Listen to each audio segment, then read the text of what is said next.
तो एक बड़ा ही इंटरेस्टिंग केस लेकर के आए हूँ आपके साथ कि 69 करोड़ का टैक्स डिमांड आया था एक फार्मर को।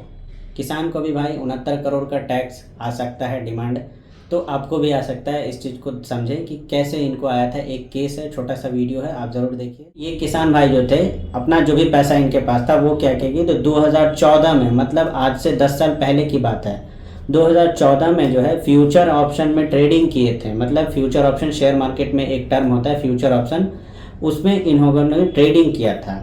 ट्रेडिंग किया, उसके बाद क्या हुआ, उसी साल इनको 26 लाख का लॉस भी हो गया। तो इन्होंने जो पैसा लगाया उसके हिसाब से इनको 26 लाख का लॉस हुआ। अब लॉस हुआ तो वे समझे कि भाई साहब किसान हैं, हमको लॉस हुआ है तो हम आईटीआर क्यों फाइल करें। अब जब आईटीआर फाइल नहीं किए तो उन्होंने आईटीआर तो फाइल किया नहीं। उसके बाद क्या हो गया कि इनका 2021 में एक हाई वैल्यू ट्रांजैक्शन का क्लॉज लगा था जिसमें सारे का केस रीओपन हो रहा था। तो ये भाई साहब फंस गए 2021 वाले में। अब 2021 में ये फंस गए तो उनका केस जो है रीओपन हो गया रीअसेसमेंट के लिए। फिर उसको डिपार्टमेंट वालों ने, मतलब इनकम टैक्स डिपार्टमेंट वाले ने इनको नोटिस भेजा कि भैया ये बताओ कि आपका जो यहाँ फ्यूचर ऑप्शन का ट्रांजेक्शन दिख रहा है उन्होंने अपने रिपोर्ट क्यों नहीं किया। बस उनका यही कहना था, तो एक क्लैरिफिकेशन मांगा था। तो ये भाई साहब के पास मेल आया, ये चेक नहीं किए, कभी देखते तक तो है नहीं मेल लोग, तो ये मेल चेक नहीं किए। अब मेल चेक नहीं किए तो क्या हुआ कि नॉट रिस्पॉन्ड हो गया जो नोटिस आया था। तो फिर इनकम टैक्स वाले इसी तरह से और भी रिमाइंडर दिए, लेकिन उन्होंने कभी इसका रिप्लाई वगैरह नहीं दिया।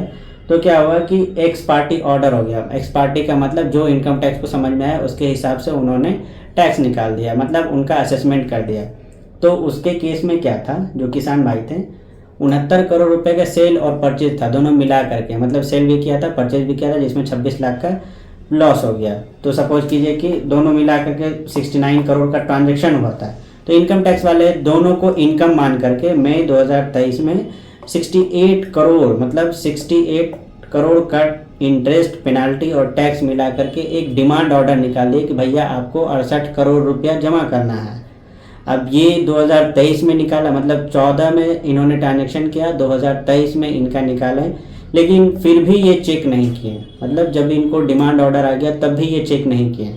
अब क्या हुआ कि आईटी डिपार्टमेंट वाले जब रिकवरी करना स्टार्ट किए कि भैया इतना करोड़ रुपए का डिमांड है, हमको मिला क्यों नहीं, तब जा करके इनकम टैक्स वाले ने इनका बैंक ही फ्रीज कर दिया। अब जब बैंक फ्रीज हो गया तो फिर ये भाई साहब बैंक में पहुंचे कि मेरा बैंक डेबिट क्यों नहीं हो रहा है, बैंक में से पैसा क्यों नहीं निकल रहा है। तब इनको पता चला कि इनके बैंक को अकाउंट को फ्रीज कर दिया गया है इनकम टैक्स वालों ने। तब ये जब जांच पड़ताल करवाएं तब इनको पता चला कि ऐसा ऐसा केस है। तो अब उसमें क्या होता है कि एक अपील फाइल होता है कि ठीक है अगर गलती से हो गया तो अपील फाइल होता है। तो अपील इन्होंने फाइल करवाने के लिए अप्रोच किया प्रोफेशनल को। तो उसमें क्या होता है कि अपील में at least 20% of tax, disputed tax आपको जमा करना होता है।